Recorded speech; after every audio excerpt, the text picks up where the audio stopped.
Welcome to our study of Journey Without Goal, the Tantric Wisdom of the Buddha by Chögyam Trungpa.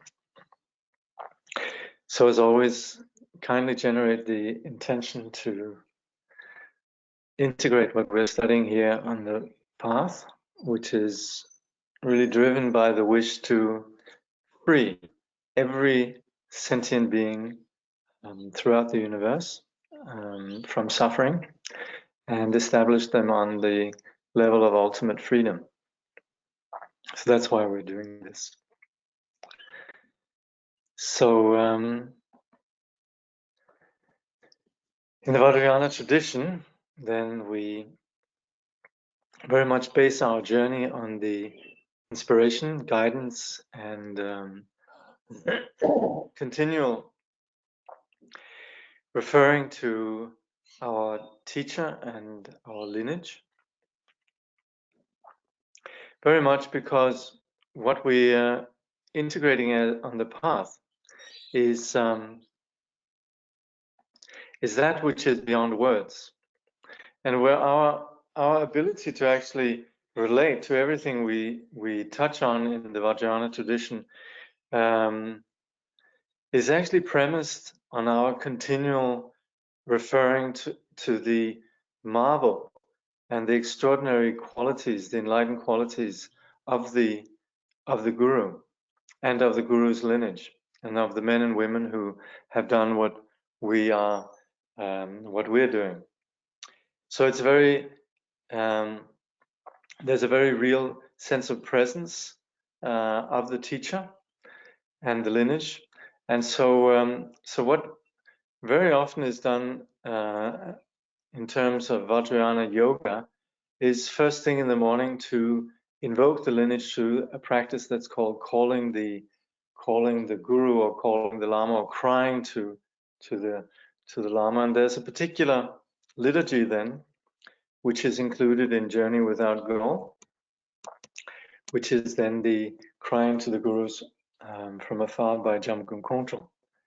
And this is a liturgy that's very widely practiced throughout the Nyingma and rather I should say the Kagyu tradition, obviously, but also in the Nyingma tradition as well. And so we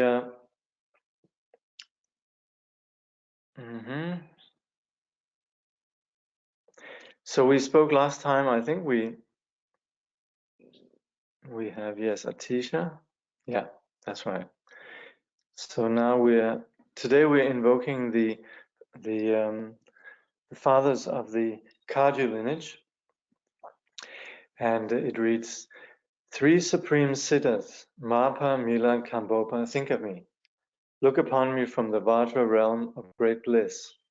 May I attain the supreme city of Mahamudra, bliss and emptiness, and awaken Dharmakaya in my heart. So, as we have the Kagyu lineage as it comes down to us, the Tibetan forefathers was Mapa, the translator, who went to India and studied with the great Mahasiddha, Naropa, and his student Milarepa, and Milarepa's student Gambopa. Now, I think for many of you, these great masters don't need much introduction. But just for the record then, Mapa, who was from southern Tibet, was out of a family of farmers and was known for his temper. He was supposedly a very sort of an ill-tempered young man, and when choosing a career, like I think Chögyam Trungpa said, there are options in Tibet. There were you could become a farmer, you could become a lama, you could become a bandit, and Mapa essentially was a farmer, but he also studied. He must have been exceptional and brilliant, and ended up going to India and seeking out possibly one of the most famous and most well-known, brilliant siddhas and teachers of his day, namely Naropa, and received then from Naropa all the transmissions that Naropa had received from his teacher, Tilopa. And these teachings Mapa brought back to Tibet with much difficulty, and there's a lot of stories associated with his life. There's an excellent translation of his life, actually. But he then established himself as a farmer and as a teacher in Lhotak, in southern Tibet. And at one point, he was approached by Milarepa, who was someone who had committed sort of unimaginable crimes, really, on the basis of wishing to revenge his family. Very much sort of driven by his mother, Milarepa undertook a study of black magic and became very successful, managed to take out a lot of people, and realized, him and his teacher realized how successful they had been, also meant the karmic consequences would be very dire. And so Milarepa decided to study the Dharma. First, he came across the teachings of the Great Perfection, which he misunderstood. They were a little bit too easy, and he was then sent to study with Mapa. And then with Mapa, there was a very strong karmic situation where Milarepa underwent a lot of hardships and purification, we could say, and then he pursued practice, one-pointedly in the mountains of southern Tibet, around Mount Everest and so on, and achieved enlightenment. And he then had a student who was initially trained within the Kadamba tradition that we looked at last time, the Atisha's tradition. And and then he heard about Milarepa and had tremendous devotion and the wish to study with Milarepa, and went and studied and was guided through the practice of meditation, and received all the transmissions that Milarepa had received from Mapa, and became a great accomplished master. And it's then from Gambopa that we have what we call the 4 great and the 8 lesser Kagyu lineages. And so these 3 masters, in Tibetan Mar, Mi, Taksum, Mapa, Mila, and Gambopa, they are then regarded as the forefathers of the Kagyu lineage as we have it now. So we supplicate them that they look down from the Vajra realm of great bliss, the domain of Vajra Yoga, and we invoke them that they may bless us with realization, particularly then through the path of Mahamudra. Excuse me.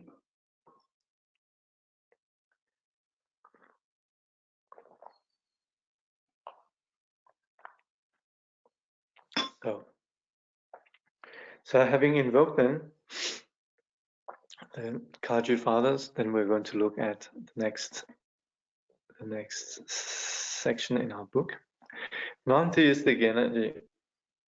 And it's interesting with Trungpa Rinpoche. It's not just that Trungpa Rinpoche understood the Western mind, but also his mastery of language and understanding the problems with translating Buddhist concepts to the modern world. You won't find non-theistic energy anywhere else. And this is entirely on my own account, and probably senior students of Trungpa Rinpoche would have a lot more to say about this. But as I understand the term non-theistic, it is essentially what we're speaking about when we're talking about not latching on to reference points and not latching on to absolute reference points. And so non-theism is not only about not believing in creator God and so forth, theism as such, but it's more than that. It's latching on to what we call extremes, absolute reference points.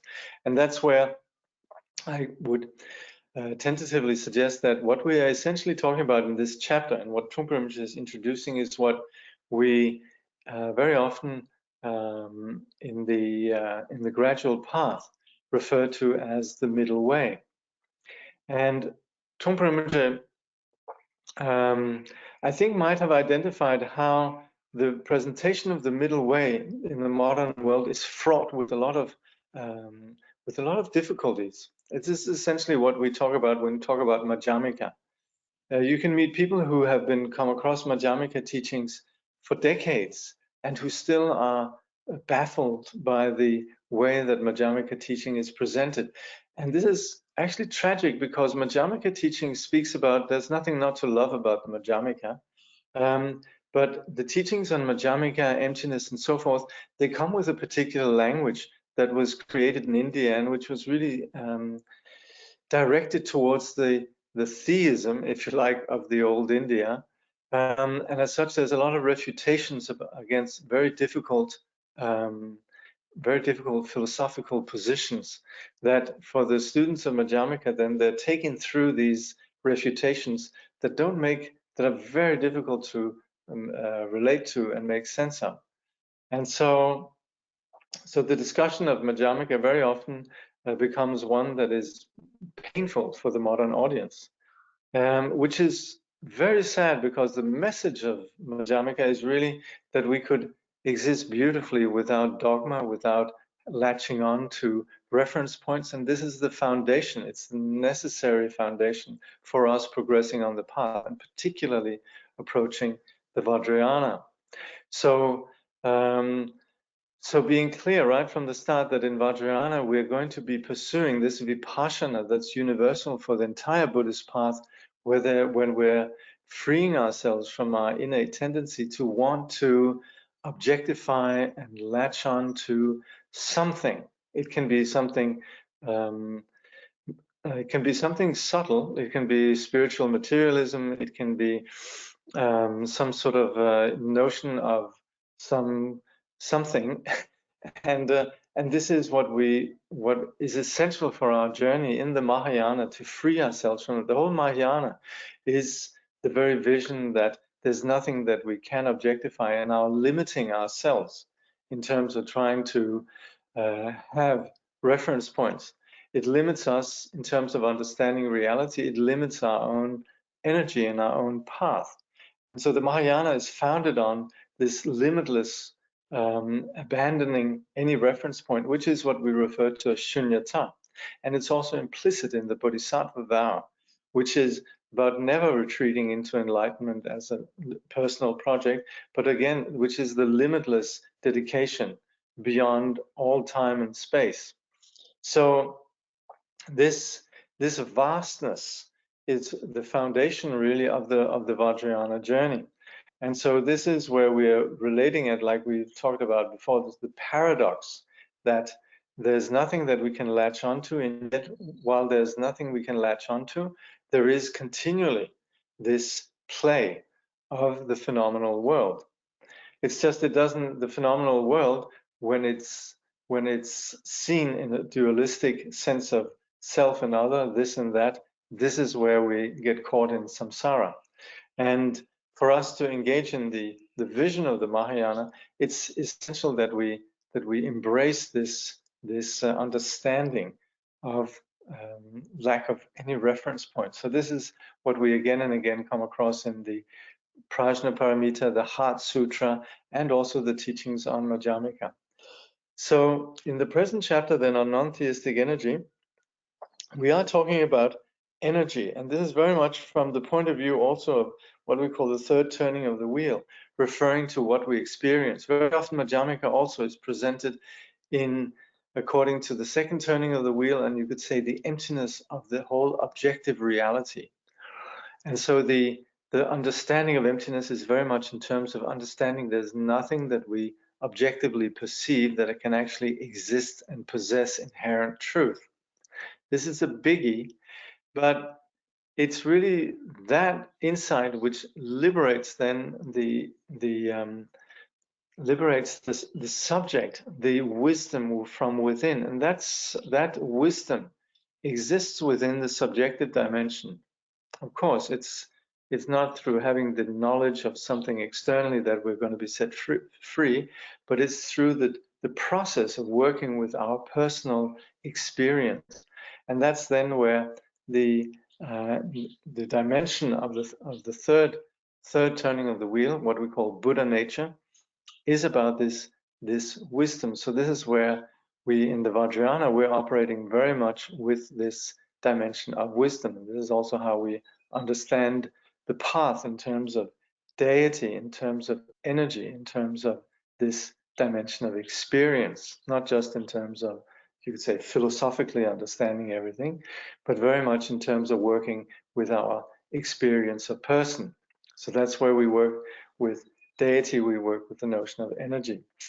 So in this chapter here then, Trungpa Rinpoche then speaks about how we should relate to energy, and also really makes the point then how this is not going to be about us finding the tantric journey is not going to be about us holding on to something. Because very often in a Buddhist context, you come across the teachings on vipassana, the teachings on emptiness, and you might think, what happened in the Vajrayana? There's all this phenomena, and is that really Buddhism? And the notion might be, well, maybe there's some wishing to hold on to something, and that's in fact not. For us to actually relate properly to the Vajrayana, there has to be this understanding of shunyata and this understanding of energy as self-existing, free of reference point. So I hope you'll forgive me for going on a little bit about this. This is my trying to do service to the subject matter, trying to be sort of honoring this, and trying to also bring in some of the other modalities of Buddhist education that we find across the Buddhist community, particularly within Tibetan Buddhism. So we want to understand non-theistic energy, which is a very term unique really to Chögyam Trungpa, also set this in context with the wider language of Tibetan Buddhism. So Trungpa Rinpoche says, usually when we talk about energy, we're referring to an ongoing source of power, something that's able to generate power, such as an electric generator. In a similar way, when we speak about an energetic person, we usually mean a vigorous person, someone who possesses enormous energy. When we are around such a person, we feel there is a bank of energy happening. That person works so hard that we feel guilty being idle around him or her. We feel that we should do something too, and we begin to work very hard. Then no one can say that we have been bad boys and girls, that we haven't done our chores, washed the dishes, or ironed the sheets. Because we feel that person's enormous energy, we begin to perk up, and we stop being idle. We begin to take part in the energy. Then there's another kind of energy, which is self-existing. Self-existing energy is not dependent on something or somebody else. It simply takes place continuously. Although the source of such energy is difficult to track down, it is universal and all-pervasive. It happens by itself, naturally. It's based on enthusiasm as well as freedom. Enthusiasm in the sense that we trust what we're doing, and freedom in the sense that we're completely certain that we're not going to be imprisoned by our own energy, but instead freed constantly. In other words, we realize that such energy does come up by itself and that we can work with it. This self-existing energy is the potentiality of siddhi, a Sanskrit word that refers to the ability to use the existing energies of the universe in a very special and appropriate way. So we obviously can talk about powerful people and power in general, And we might even look at some spiritual people and we will say, wow, this person is so powerful. But actually, what we're talking about is not that they are powerful as such, but more that they're not cut off from this self-existing quality of power and energy. So it's not really that you could say one Lama is powerful in a particular way and is that it's something that has to do with force, really, but it doesn't come. Perhaps it's powerful, but it doesn't actually come from energy, as what we could say as a karmic phenomenon. But it's more this insight into reality that Trungpa talks about here in terms of siddhi. And so it's more just being in tune and in touch with the situation that frees itself. And so there's not a notion of self-conscious working with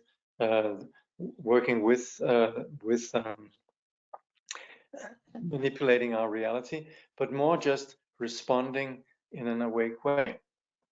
So in that way also, what we talk about as siddhi, which sometimes is understood as some sort of miraculous powers that you might achieve. You know, there'll be some nice old Lama who will say, you recite 100,000 of this mantra and you'll receive siddhi. And this might sort of sound very mystical, but in fact, what we're just talking about is being in tune. And as such, siddhi doesn't really constitute a supernatural reality, but it just constitutes part of being a greater reality.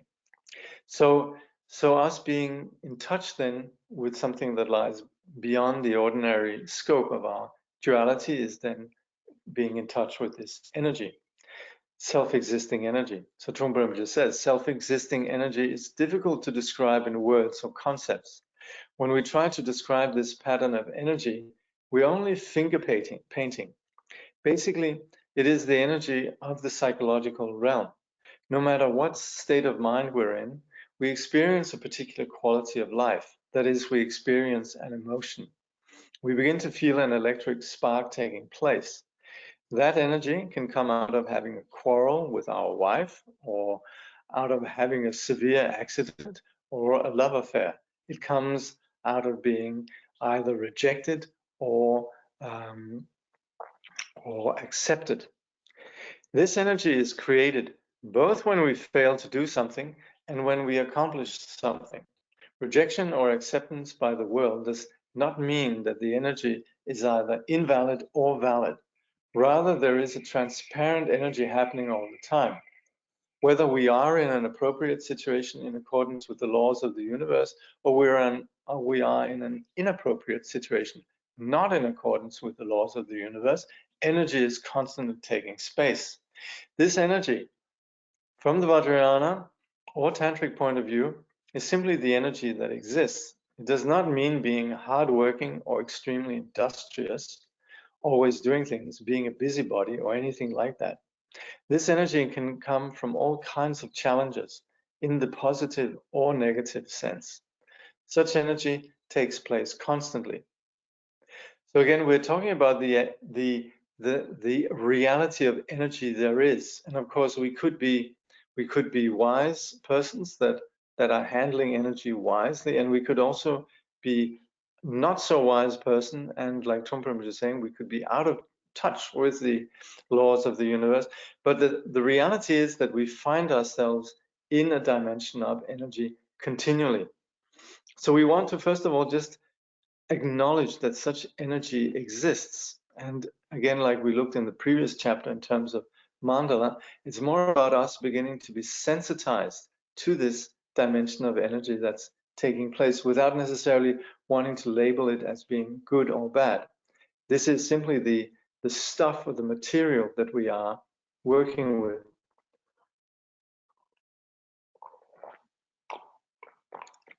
So before we speak of the energy that we speak about in the Vajrayana, it's necessary that we have some sense of where this is actually taking place. Trungpa says, self-existing energy permeates all of our emotional relationships. Our emotions towards our relatives, our lovers, our friends, and our enemies. It also permeates our philosophical beliefs. Either something is happening right according to our beliefs, or something has gone wrong according to our beliefs. Some situations try to dislodge us from our philosophical or religious commitments, and some situations try to draw us into certain commitments. All kinds of energies take place. So when we're talking about energy, we're not talking about vigor alone, but about that which exists in our lives. It is as though flint and steel were rubbing against each other and sparking constantly, again and again. That is, the phenomenal world exists, and we either rub against it or with it, and that rubbing is constantly creating a spark. So again, we are, without beginning to talk about what we should do and not do and so forth, just identifying that both in terms of our interaction with the world, but also in terms of intellectually our commitment with our beliefs and so forth, generates energy. According to the tantric understanding of reality, energy is related to the experience of duality, the experience that you exist and others exist. Of course, both those concepts are false, but who cares about that at the time anyway? Now I'm just going to stop here because we say both these concepts are false. And Trungpa says, of course. And that's where we'd want to be clear that we are assuming that there is some grounding in terms of the flawed assumptions associated with our beliefs, our concepts.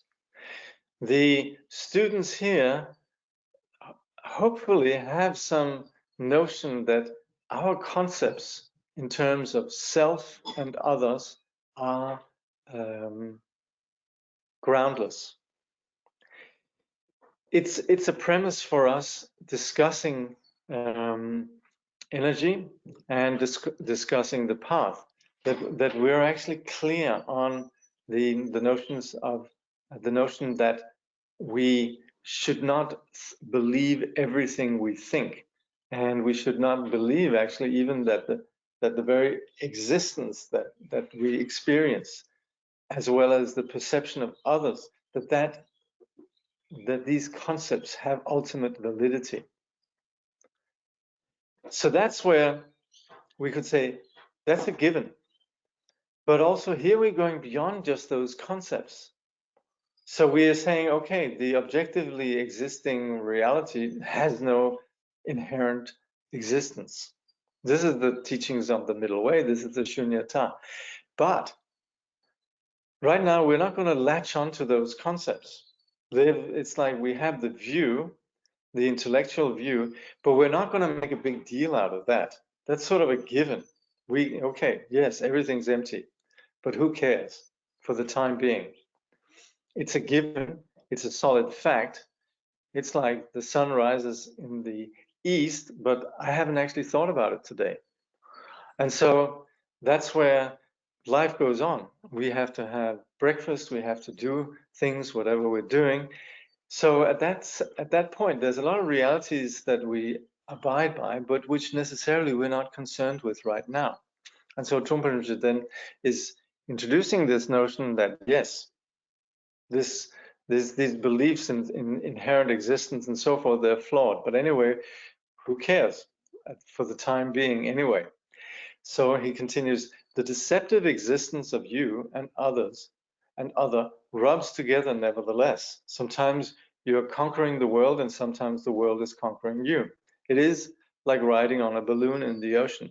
Sometimes the balloon rides on you and you're underneath the ocean, and sometimes you ride the balloon and the balloon is underneath the ocean.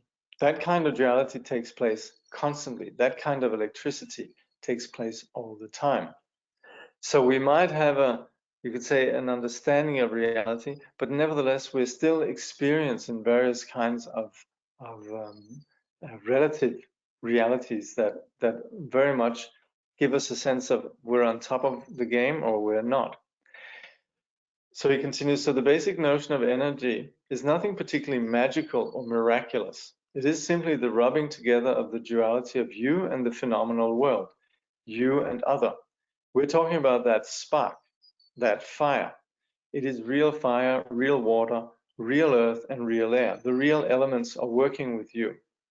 So here we're not talking philosophy, and we're not even talking, you can say, accepted realities, but it's simply just the dynamics that are happening with us in relating to our world. So it doesn't matter whether we're who we are. Even the Buddha would still have lunch. The Buddha would still say, I am teaching.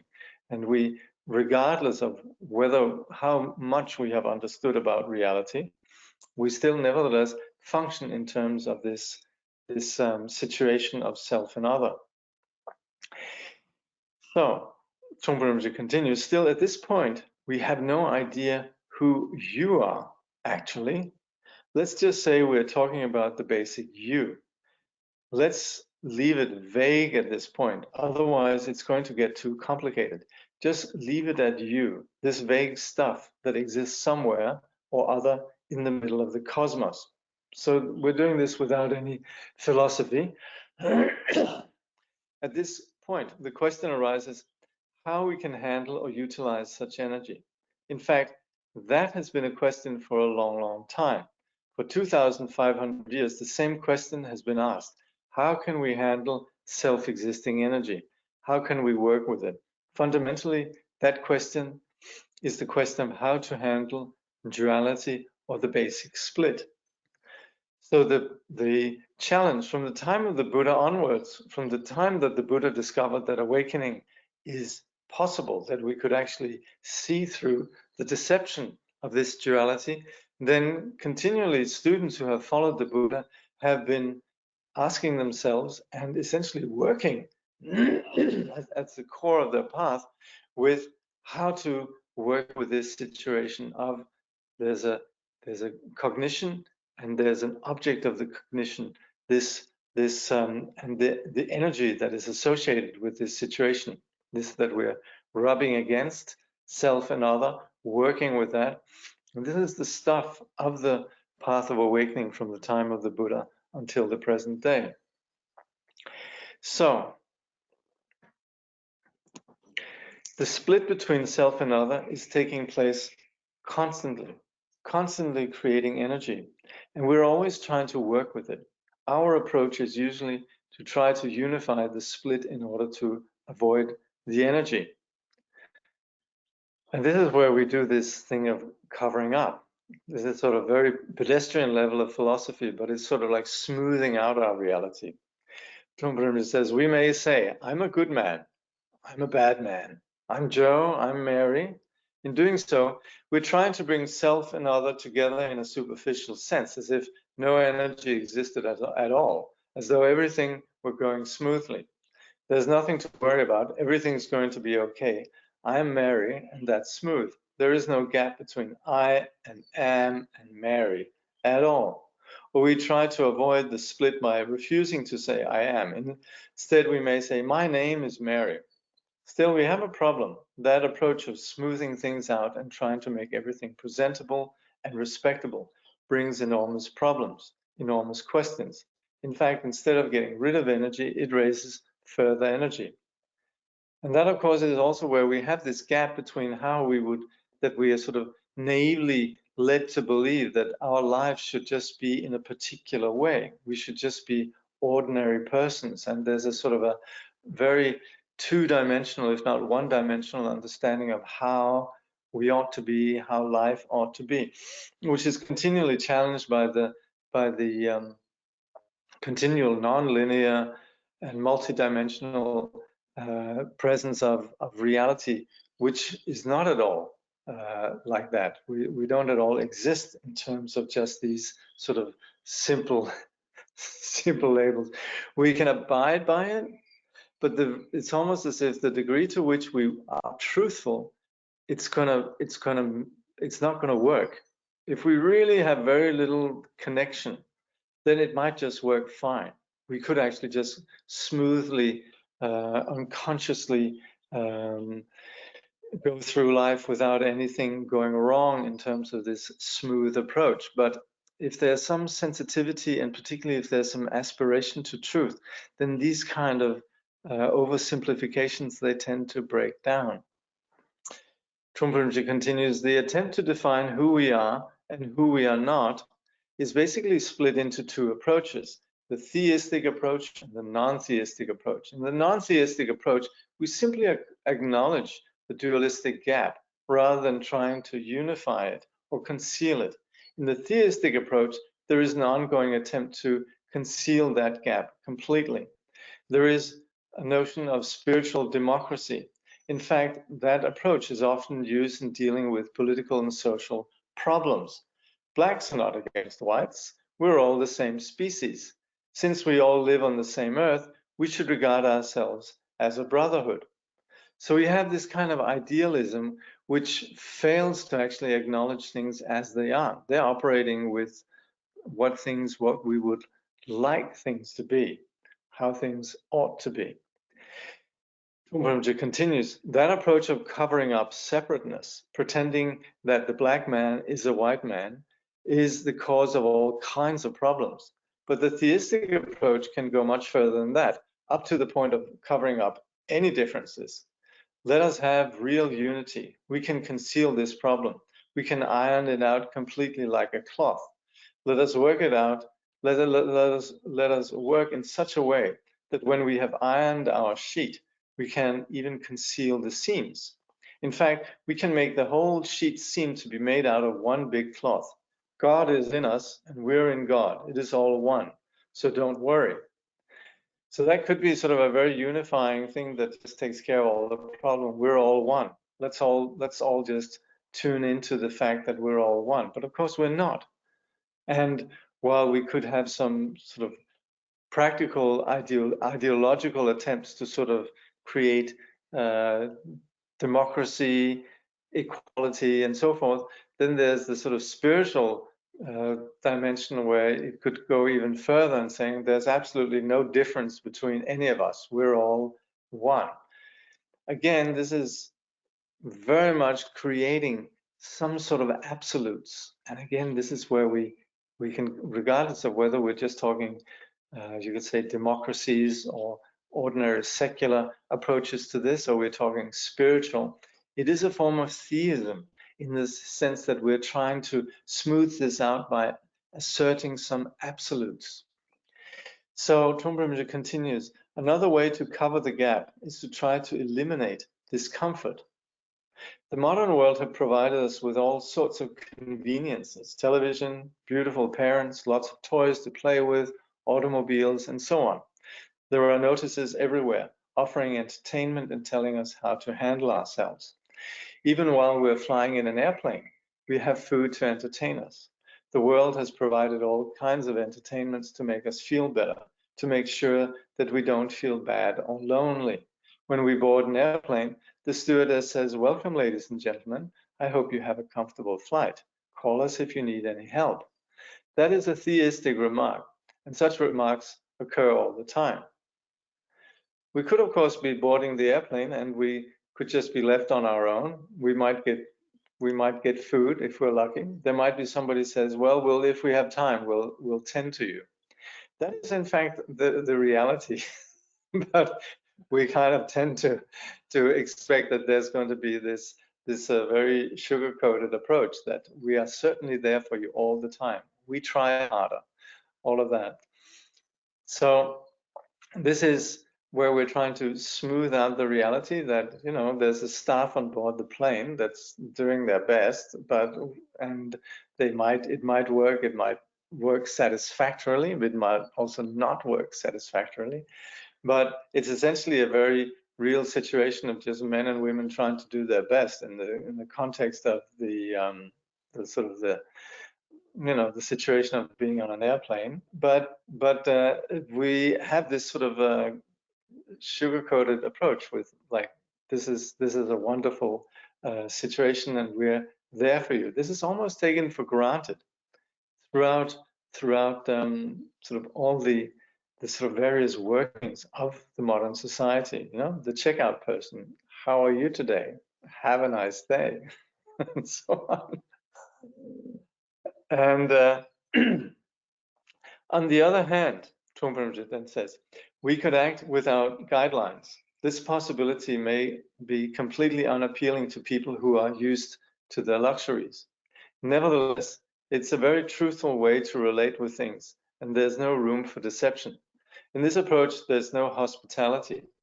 We have to provide our own hospitality. We have to work on ourselves. We're provided with kits, K-rations, booklets, and our own parachutes, and off we go. If we land on the top of a tree, we try to make the best of it. If we land in a gorge, we try to make the best of it. That is the non-theistic lifestyle. We can't do everything for one another.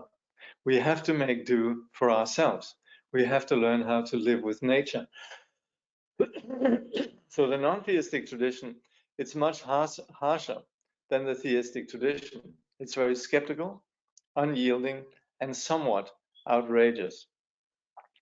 So the suggestion here is not particularly that we should become Boy Scouts and Girl Scouts and essentially be on some sort of a survival mission, but it's more that we're willing to just make do with what's there and not really expect that there's a smoothing out taking place. This, of course, doesn't mean that we now should be rude to the person in the checkout who wishes us a nice day, but it's more that we're willing to accommodate both both the sugary, the sweet, but also the sour. And in this way, we're not really dependent on some particular way of constructing the universe that very often becomes really our expectations. It should be in this way. They should say that. They should have made sure that. You know, it doesn't happen. You know, and you know the plumber is going to be late. Our appointment's going to be late. The train's going to be late. Things aren't going to work out, and that's where the non-theistic lifestyle is really just rolling with the blows and just taking things in stride. So in that way, there's not really an expectation, and there's not really any kind of naivete about reality. So that's where we're comfortable with whatever is there. Okay, I'll go a little bit further. We're not comparing Eastern and Western philosophies here, but theistic and non-theistic traditions, wherever they occur. We might hypothesize that Easterners think in a different way than Westerners, and that Eastern philosophy expresses this different style of thought. But philosophy is not that neatly divided into East and West. The basic thinking processes in the East and the West are the same. The only difference that exists is between this thinking style of ego and non-ego. Failing to acknowledge that failing to acknowledge that difference in style becomes a tremendous problem. So as practitioners, then, this is where we would know a little bit how it works when we are operating from the thinking style of ego, expectations, strong likes and dislikes, and when we're willing to actually go beyond that. And that is universal. It's not just that. You could say in the East they have a tradition of wisdom, and in the West they have a tradition of materialism. That might be true, and there might be more or less sophisticated sciences around the material dimension and around the spiritual dimension. But the bottom line is that universally there is this situation with ego. And this is what Trungpa is onto here. And the ego is the one that's trying to smooth out things, create philosophies, and essentially establish some absolute reference point. And it's what we're talking about here on the path to enlightenment is the possibility of relinquishing that altogether. Okay, it's 1:45. Let's see if there's some questions. I suspect there might be. So, hi, could you share with us this image in high resolution? I'm afraid I can't. This is as good as it gets. I actually was looking for some images, and this one here, which I like, actually doesn't come in any higher resolution. And then, okay, is Madhyamika different from Vajrayana? No. Madhyamika is basic to Vajrayana. Madhyamika is the wisdom that's basic to Vajrayana, and Vajrayana is really the skillful means that enable us to realize Madhyamika. So Madhyamika lies right at the core, really, of the Vajrayana journey, and that is then what we're sort of approaching here. The very notion that we could let go of theism altogether, and that is what Madhyamika is about. Madhyamika is letting go of our ego's attempts to. Well, there's two kinds of Madhyamika. There's Madhyamika that deals with dogma. And that's where Madhyamika can become rather difficult, because where we have in practice a style of explaining Madhyamika, there's very much emphasis on refuting Indian systems. In a way, we should have a Madhyamika that's contemporary, refuting the contemporary belief systems, the belief in materialism, basically, belief that consciousness is a something. And as such, consciousness is a something that's created by on the basis of some other things that are material. And so that's where in the modern context, some of the discussions around Madhyamika can be very difficult to understand, really. And we can be left completely with our own, the modern belief systems can be completely left untouched after having studied Madhyamika. So but Madhyamika essentially, it works against the you could say the theistic wish to establish some absolute philosophy of some sort. So Madhyamika is really the philosophy to end all philosophies. But it also works on the innate theism, which is essentially self-clinging. That is belief in a I and also belief in a solid phenomenal world. And so within Madhyamika, we essentially deconstruct the fixation on the phenomenal self, the phenomenal world, and also the subjective self. So that's where Madhyamika is basic to understanding the nature of reality and how it exists free from any reference points as such, anything we could latch onto. And the Vajrayana begins at that point. So you could say Vajrayana is founded on Madhyamika, and particularly something we would call greater Madhyamika, which is the recognition of the very nature of emptiness, which is Buddha nature, wisdom. So how to integrate wisdom then? The wisdom of emptiness is really the Vajrayana approach. Would you tell us who are sitting above Mapa in today's picture you have shared? Well, I mentioned that Mapa went to India and studied with a great master called Naropa. So from our point of view, then, up on the right, the gentleman holding a skull cup, this is Naropa. So Mapa went to India and studied with Naropa. And then you have Naropa's teacher, who's over on the other side. He's actually holding a fish, but you probably can't see that so well. And this is Tilopa. And Tilopa was a great Mahasiddha. And it's Tilopa really who is the father of the Kagyu tradition, in the sense of the transmissions that come down through the Kagyu traditions primarily consist of the what we call the four transmissions that and which really come down from the Buddha Vajradhara, but also some of these teachings then went through Vajrayogini, and these are then the basic teachings that then are transmitted down in the Kagyu lineage.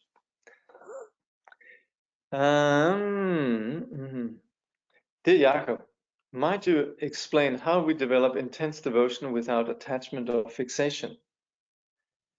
You know, devotion is beautiful in that it's not about attachment or fixation. It's something very pure. And I think as we journey on the path, we become sensitized to what it means to be without attachment and without fixation. And that's where we appreciate something as beautiful as devotion as really being something that is vividly present, as something that shines with a beauty that has nothing to do with the ordinary insecurities and constructs that drive attachment and fixation. So devotion is not about our expectations being met, but rather something that is appealing to us beyond the ordinary agendas and wishings of ourself. We might be deeply devoted to a teacher without the teacher necessarily doing what we would like the teacher to do, but we understand the teacher's wisdom. We so deeply appreciate the truth and the quality of truthfulness and genuineness in the teacher, but there's nothing in there that actually lends itself to what we would want. That's nothing to do with our particular agenda. Could we say this universal energy Trungpa is talking about is what we could call life energy? We could call it that. We could certainly call it that. It is about life. And in some way, we could say that awakening is about life. We could say samsara is a half-life. It's a shadow existence. So in that sense, the universal energy we're talking about here is really the sort of the unobscured sunlight that's naturally present without us having, out of insecurity, being shading ourselves from it or avoiding the light. Yeah, we could call it life energy. Yeah. And then there's a comment. Wow, this text is amazing. Thanks, Trungpa. And thanks for your guidance, Jakob. Good.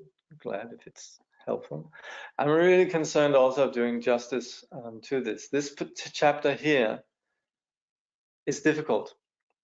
And my drawing the line to Madhyamika is in no way stated explicitly here. So right now I'm supplicating the wisdom body of Chögyam Trungpa that I'm not in any way distorting anything of what Trungpa is saying. Certainly the message of this chapter is, as you're saying, amazing, profound, and is certainly about going beyond reference points and absolutes. So in that regard, I think it's justified what I'm saying. But of course, there might be subtleties in here that I'm missing.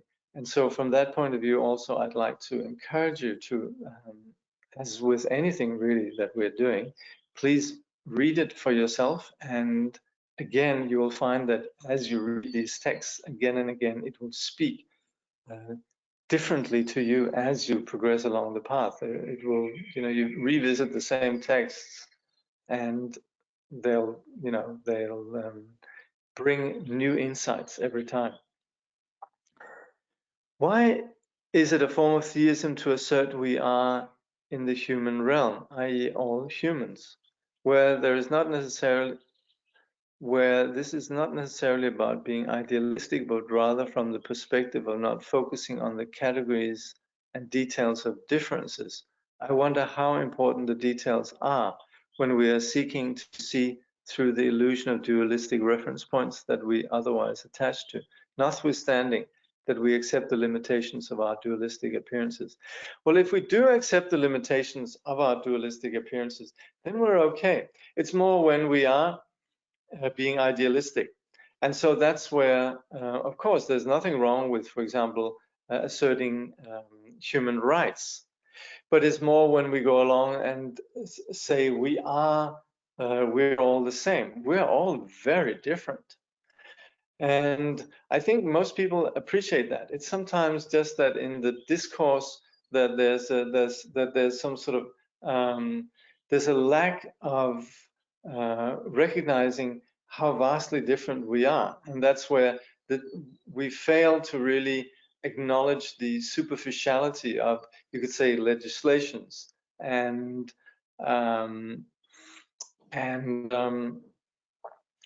we fail to acknowledge how the way that we're constructing these problems practically need to be dealt with, and we fall into cliches around these problems that we have. We are different, and so it's not so much that we're trying to.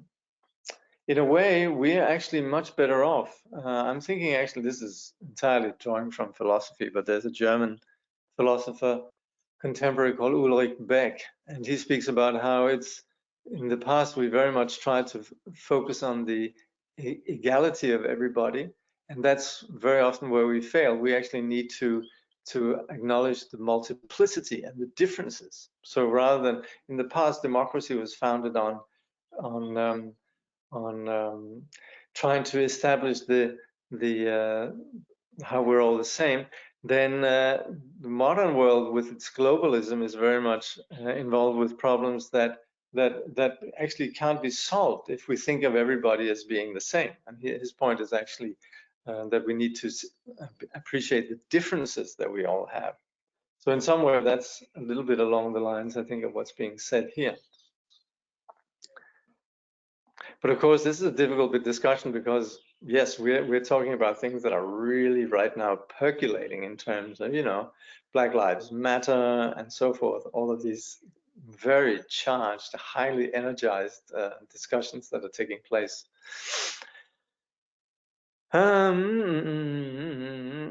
Did I miss here, or was the example of the airline saying "Good morning, ladies and gentlemen" a theistic statement? And if so, how is that? Well, I'd suggest you go back and read what Trungpa says. But yes, that is it. It's not so much that there's anything wrong with that, but it's more that there's the assumption that everything's just going to be right, and we're operating from the point of view of smoothing out, practically ignoring the complexity of this. Of course, this is a way that we deal with it, and there's nothing wrong with that. But it's a problem, and that's what Trungpa was saying. We might be addicted to this luxury of that sort of, or we might be addicted to that sort of comfort zone that comes with the assumption that everything should be, you know, just right. You know, this is where people then begin to complain if they get their coffee served and the coffee's spilled in the bottom of the saucer, right? That, you know, I mean, everybody's doing their best, but sometimes it doesn't work, and that's where sometimes our addiction to that smoothness comes from some sort of like completely unrealistic expectation that is this theism that we're talking about here, and that actually translates into expectations universally, where we're saying this shouldn't be happening, and that is a kind of a theism. Hello, this is self-awareness energy. Rather a long introduction, however. Is this closer to truth? Hello, this is sorry. Hello, this is self-awareness energy. This is self-awareness energy, comma, rather a long introduction. However, is this closer to truth? Well, with dismantling rigid ideas about truth, we come closer to truth. You know, we have that a little bit in Western philosophy, truth without a capital T, but it's important that we don't fall into nihilism in that regard. But yes, we are actually coming closer to truth if we're willing to dispense with these absolutes. And the absolutes is really then what we're talking about when we talk about theism. Can we get a digital copy of this book online? Yes, I think you can get it as a Kindle. Mm-hmm.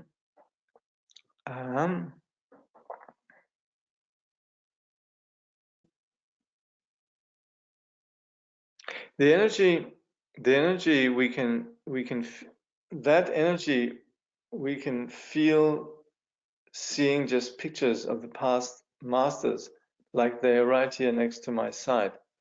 Well, this is actually interesting.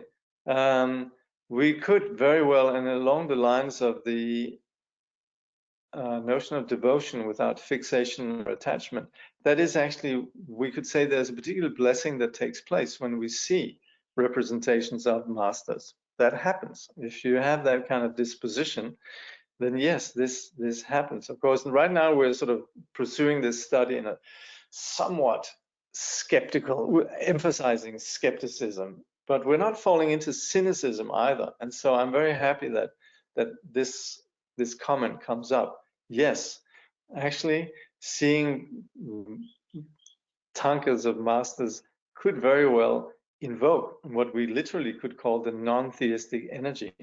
Interestingly, yeah. Then there's a comment here, a question. Yes, it's a difficult subject, but we're all the same in terms of having Buddha nature ultimately, right? Yes. Yes, that could smooth everything out, couldn't it? We could also apply our sort of Buddhist language to sort of accommodate that sort of smoothing out. But then again, us having Buddha nature is possibly the very reason why we're all so different. We'll be looking at that. Then there's a comment here. If I were a lawyer, I would of course be focused on differences, or a marketeer, etc. Thank you for the comment. Okay. If the experience of the sparks generated by the constant rubbing of flint on steel is the energy being expressed through dualistic split, how could we say the energy is experienced beyond this dualistic split? Well, there the energy with regards to the field is not in terms of taking place in terms of theism, in terms of wishing to establish some, or rather you could say, delusion of operating with a self and other. And so that's where it's perhaps not so much sparks generated by the rubbing, the flint against steel, as more you could say the luminous quality of just phenomena in and of themselves.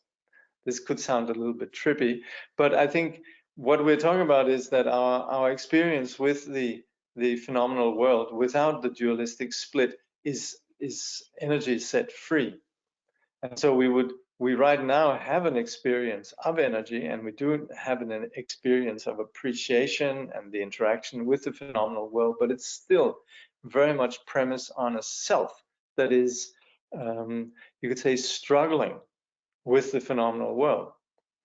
And that's where there's an energy that's taking place, but right now it's a limited energy, and we're suggesting that this energy could be experienced without the intervention of duality. And that's of course what we're approaching through the entire path, through the practice of meditation, through the insight into the middle way, emptiness, shunyata, non-theism, and developing then through the various forms of vipassana in our experience.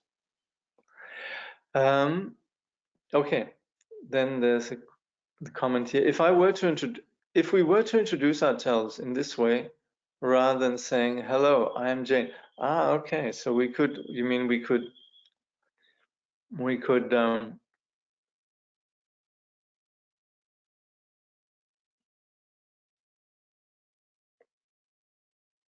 yeah, I'm trying to find your previous question. But yes, we could say, well, we could say various things, and sometimes we're just trying to smooth things out by saying one thing or another. I think we're just going to have to keep saying I'm Jane and I'm Jack, and that's okay. I mean, a dear friend of mine, his email is merely labeled so and so. But at the same time, it doesn't really make much difference. We're still there. The basic, you could say, split is still there. Do you think we can say wherever there are shoulds and shouldn'ts, there is theism. Yeah, yes. And we're going to be having to live with theism, and we're going to have to live with shoulds and shouldn'ts. So in a way, even the confusion of theism is part of the reality that we're going to have to acknowledge. And the non-theistic approach is actually just to accept that that's part of the landscape, I think. Regarding energy related to experience of duality, does it follow that when we die, the last breath leaves our body, this energy ceases? No, because it was never created in the first place. So it's never something that has gone through a genesis. That's where you could say the split between materialist science and the science of Dharma lies in that in the science of Dharma we actually don't assert any ultimate construction. There's the play of phenomena, but they in no way constitute a beginning and an end. And so the last breath leaving our body is just another thing, you know, just like right now the wind came through the window and something shifted, and yes, the last breath leaves our body, but actually nothing really will change because there was never anything that was constructed in the first place. So it's going to make, strangely enough, it's going to make remarkably little difference when our breath leaves the body. The only thing is we will have been addicted to the reference point of our body. So we're going to be thrown into what we call a bardo, a gap. It's a bit like being evicted. So we're still there, but we have a different situation. So we're going to have to simply, again, not operate from the point of view of how things should be or whatever, but rather just being able to relate to that. And that's where a non-theistic approach and a non-theistic training is going to make it it's going to be very helpful in terms of us relating to what's there. Sorry, I've gone way over time here. I didn't realize that. How do ethics relate to theism? Ethics really an expression. Proper ethics is actually an expression of non-theism because it's very much based on a non-aggressive, you could say, invasive relationship to reality. It's a very gentle reality. So genuine ethics is very non-theistic. Of course, we could say that the theistic way of thinking has dictated a lot of ethics, and they work, but they very often also have their limitations. Hence, also we have had so many difficulties in the theistic context when it came to ethics, and sort of the whole divide between secularism and theism in modern societies, and the discussions we have around ethics. Their problem lies so much in that they're theistic. Chögyam Trungpa states that energy cannot exist without you, as being part of Buddhist logic. We're going to get to that, okay? Right now we're going a little bit over time. That'll be something that we're going to look at next time, because of course what we assert as having some reality is very much a dependent arising. So that's key really to this paradox that we're operating when we talk about appearance and emptiness, shunyata, and the phenomenal world. We'll get to that next time. So strong emotion when seeing with pure view is non-theistic. Well, it's hard to say what's non-theistic, and it's not that there are any parameters for non-theism as such.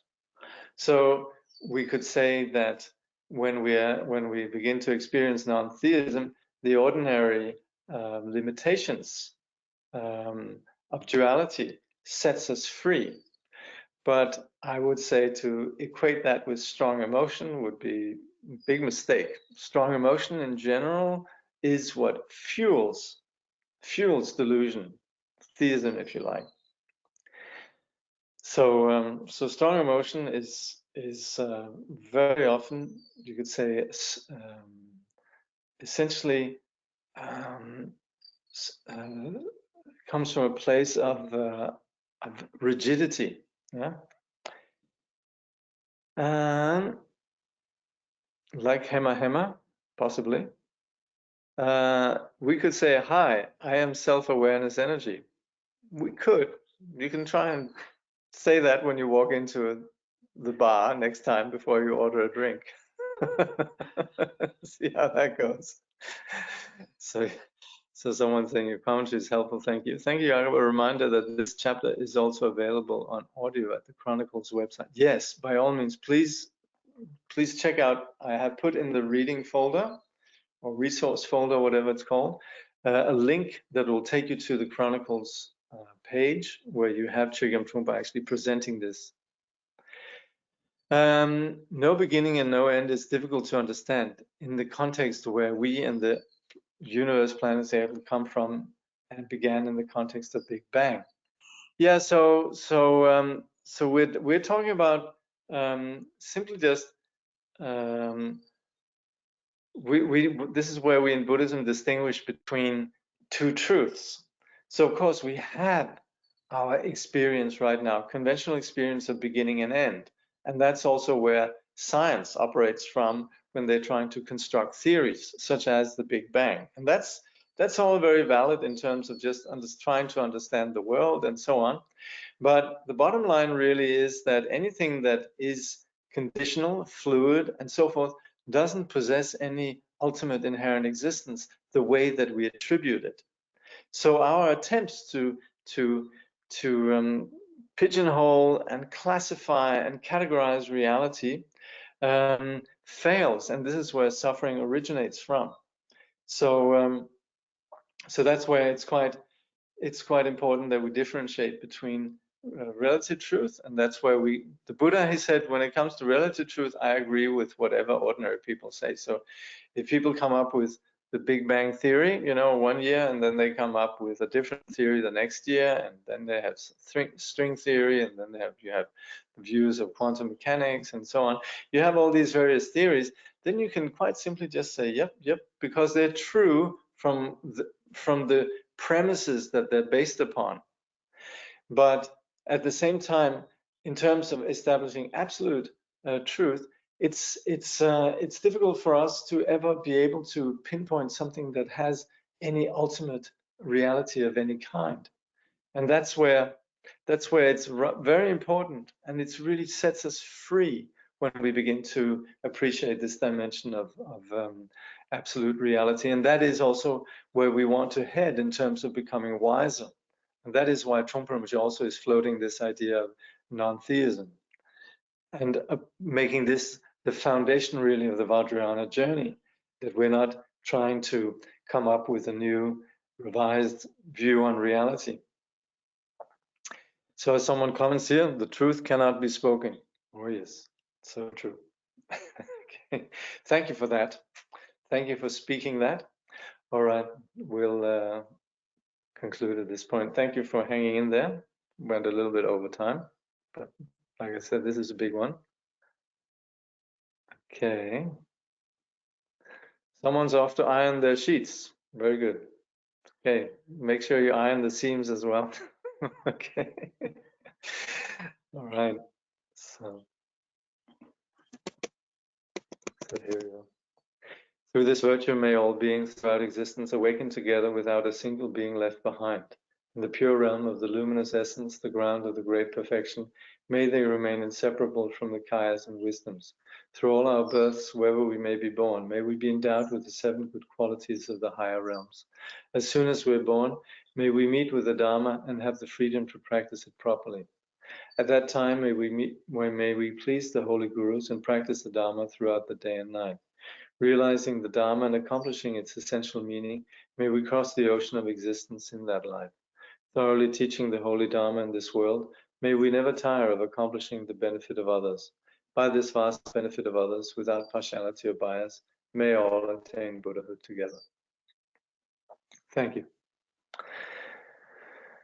And once again, actually, somebody was just reiterating how it's really wonderful to hear Trungpa Rinpoche's just presenting this material. So I've strongly encouraged to visit the Chronicle website and hear Chögyam Trungpa himself basically present this material.